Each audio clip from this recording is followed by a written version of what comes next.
What up, world? You on the mic with Mike, Mr. Mike. And this is Keep That Chair Spinning. Let's get it. All right, good people. Welcome back. As I said, this is Keep That Chair Spinning. I'm your man, Mr. Mike.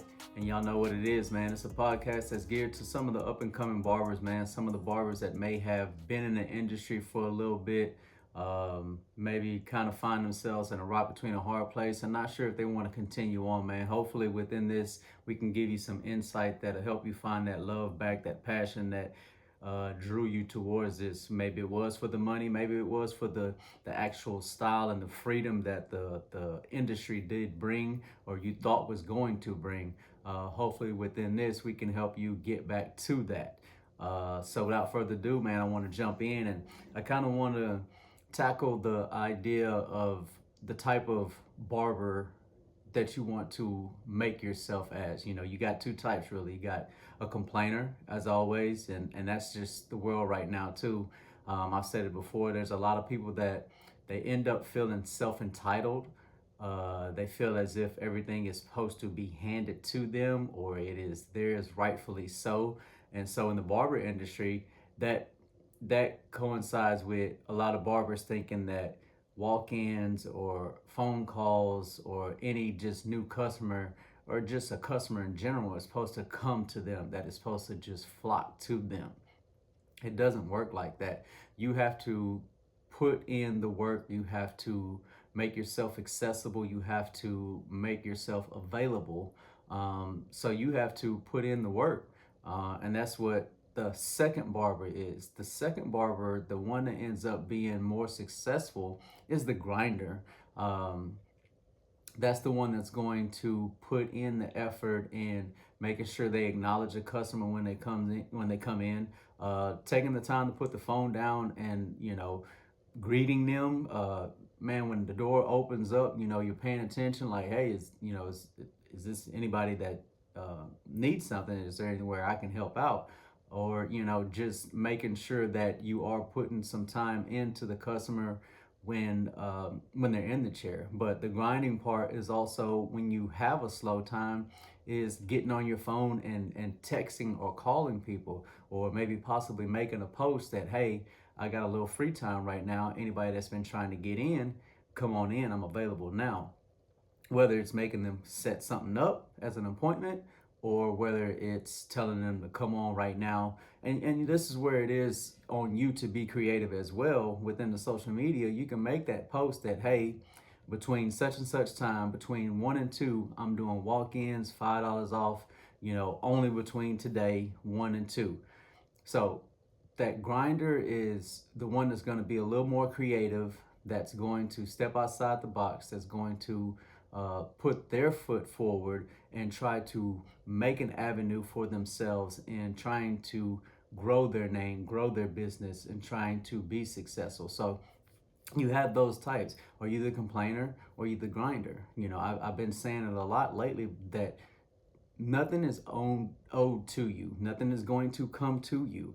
I wish that a lot of people would get about that mindset, because seriously, I see it all the time, and it makes me think about my kids a lot. Like, they're young, they're mature, and they don't understand that a lot of things aren't just owed to them. Like, you still have to put forth the effort. When a baseball player is starting out in baseball, he doesn't start out hitting home runs. He has to go put in the practice daily. He has to go put in the practice hourly, several times a week. It's the same thing with a basketball player. As they what Drake said, you wouldn't shoot me with me in the gym. Like, there's hours of effort and time that have to be put in to become a successful anything. So to be a successful barber, it doesn't mean that you get to come in, 2 hours after you open and that every cut is going to be a $500 cut. You're not going to cut like that. I don't care how long you feel like you've been cutting.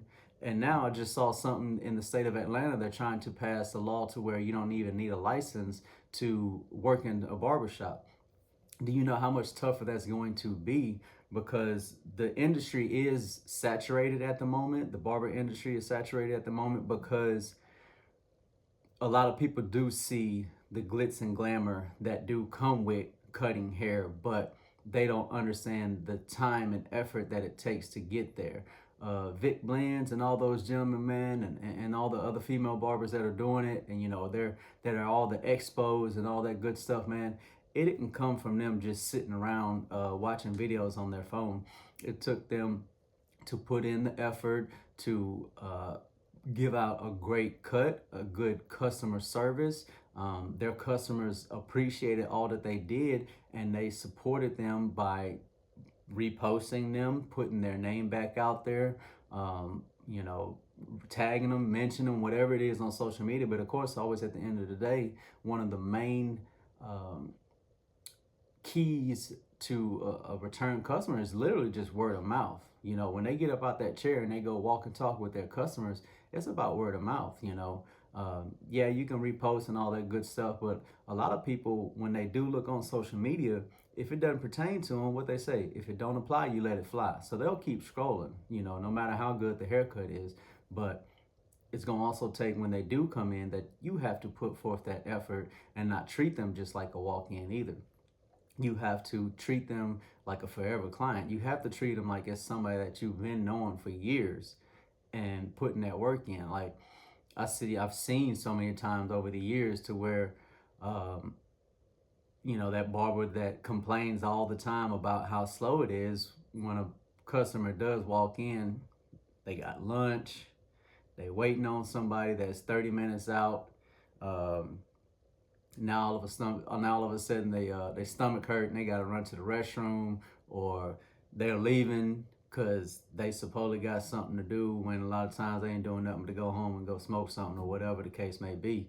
Like, you have to reevaluate what you're trying to do and what you're trying to get out of the business. So figure out, what type of person are you trying to be? What type of barber are you trying to be? Are you trying to be a complainer? Are you just always looking for a handout? Do you think you're able to charge $500 per haircut? That way you can cut your 2-3 heads and go on home. If that's the case, then yeah, you should go to a suite. But if you're trying to grow, and by growing and being in a barbershop, that means being around like-minded people, because you cap yourself out by being in that suite. I've said that before too. When you're working in a barbershop and you do have that downtime, man, watch how that barber beside you works. See the techniques that they have. If you're not watching videos, you have live action right there. I remember I used to do that when I worked beside my boy Bird. Fresh in the shop, man, my first 2 years, I watched Bird cut a lot. And there was a lot of techniques that I was able to pick up and put into my repertoire. And again, there's a lot of times when I seen him changing blades and I knew he wasn't busy, I'd lean over and ask, "Hey, Bird, what was that? What was that you used, man? Okay, now what you calling that?"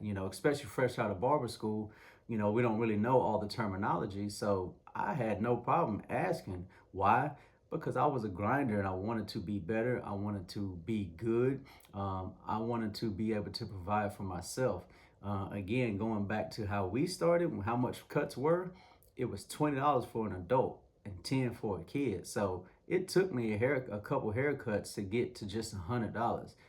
So I was all about it. I was trying to figure out, how can I prosper? How can I grow? And so in that downtime that I had, if I wasn't looking up videos, again, I'd reach over and ask Bird what type of haircut that is, what blade did you just use right there? Why did you take it up there? Or why is it so low? Or what did the customer ask for? And then I sit back and watch. But that's the grind part of it. The complaining part of it is I would have just sat there, in and out, walking in and out, going to smoke cigarettes, running to the store because it's slow. And then that's what the other half of the people don't understand. If you always buying out, but you always talking about it slow, yeah, your money is going down. It's dwindling. Y'all have to make it make sense, man. Like, quit being a complainer and take the proper steps to go get it. Again, there is a difference between commission and booth rent, but at the end of the day, even if you are on commission, the shop owner doesn't owe you anything. He has an obligation to bring customers to the shop, but he can't make the customer stick with you. He can't make the customer book with you again. All he can do is give you an opportunity in a place of flowing business, and then it's on you to decide how you treat that customer. It's on you to decide if you're going to pass up on that customer or if you're going to give them the best experience of their life and have them come back. It's on you to build up your business cards. It's on you to pass out your business cards. It's on you to make sure that they have information that they can get in touch with you so that they can book again. It's on you to not just sit there for 30, 45 minutes and not say anything to this customer and wonder if they're going to come back. Or it's on you to make sure that you don't give them a 15, 20-minute haircut that looks like trash because you really didn't feel like cutting, or you trying to get back to your show that's on your phone, or you trying to get back to the phone conversation. It's on you. Which one are you? Are you a grinder or are you a complainer? Get off your butt, man. Like, it's easy.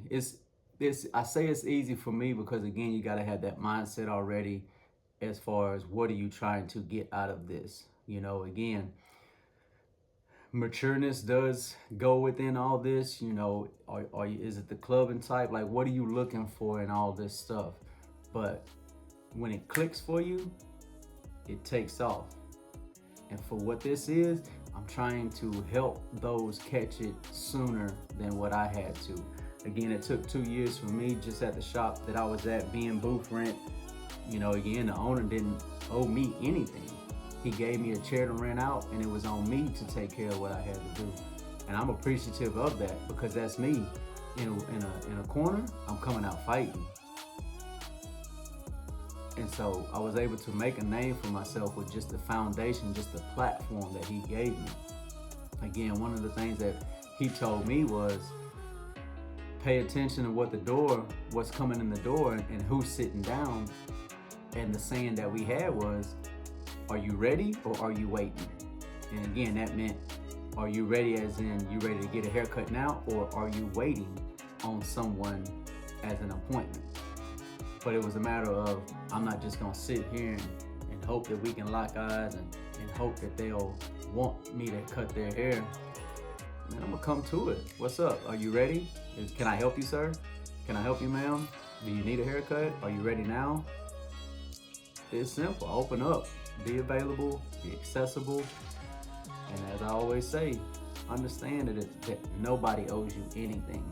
You have to go out and get it. Are you a complainer or are you a grinder?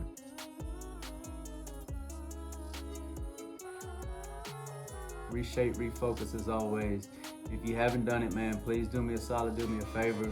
Go like, subscribe. We're on YouTube, Apple, Spotify, Google Play as well. I appreciate it as well. My grinders, keep grinding. My complainers, let's flip the switch, turn the finger around, hold the mirror up, look at yourself and let's go get it.